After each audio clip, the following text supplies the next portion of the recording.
পিসগুলো ভেজে রেখেছি আর কিছুটা ছাড়বো এখানে।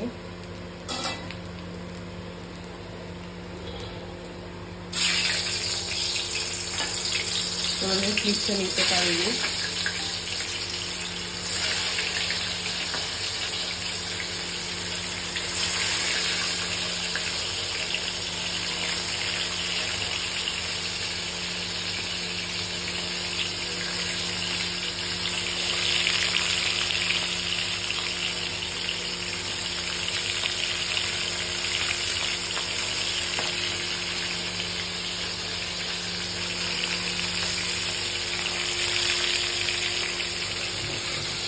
হলুদ জলটা ছেড়ে দেবো।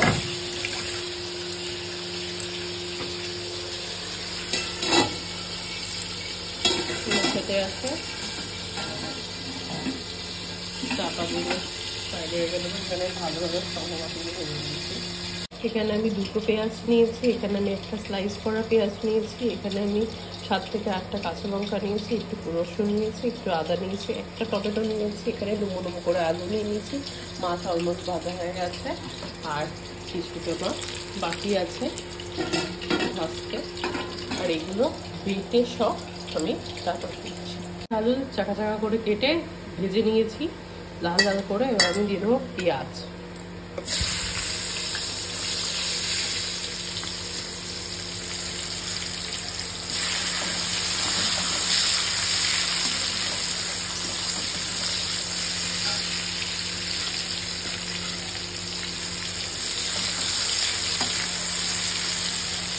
পেঁয়াজগুলো একটু মোটা মোটা করেই কাটা আছে। পেঁয়াজটা লাল হয়ে গেছে অলমোস্ট। আমি পেঁয়াজ বাটাটা দিয়ে দেবো।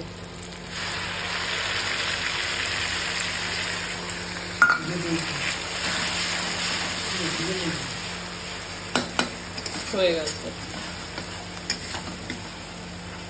পেঁয়াজ বাটাটা দেওয়ার সময় একটু জোর করে দেবো।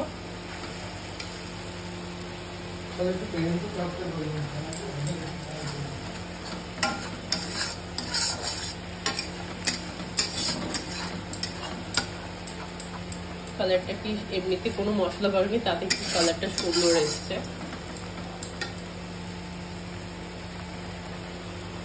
এখানে একটুখানি হলুদ, তার থেকে ডবল কাশ্মীরি লঙ্কার গুঁড়ো। আমি লঙ্কার গুঁড়ো ইউজ করি না রান্নায়, কাশ্মীরি লঙ্কার গুঁড়োটা ইউজ করি।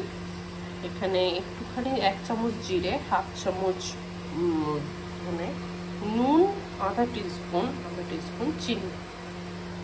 এখানে আমি সব কিছু মশলা একসাথে বেটে রেখেছি সেইটা। ধরে গেছে, একটু তেল ছাড়তে শুরু করেছে। এখন দিয়ে দিচ্ছি এই মশলাটা।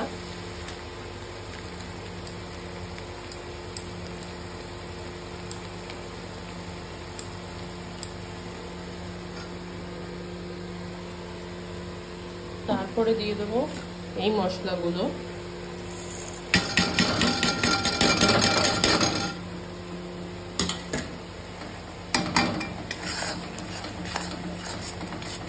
এটা একদম শুকিয়ে এলে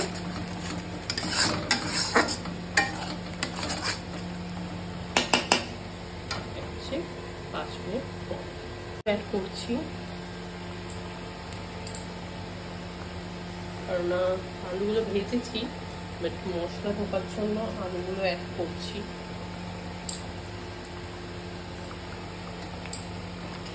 ভালো করে মশলাগুলো ঢুকুক আলুর মধ্যে, আলুটা খেতে বেশি সুন্দর লাগবে তারপর আমার মনে হয়।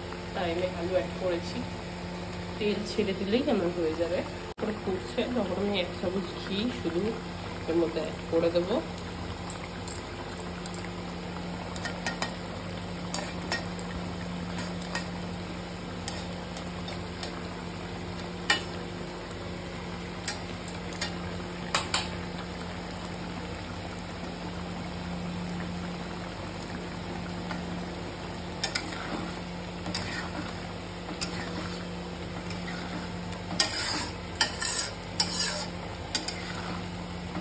নামানোর আগে এই ঘি আর গরম মশলা অ্যাড করেছি এর মধ্যে হালকা করে।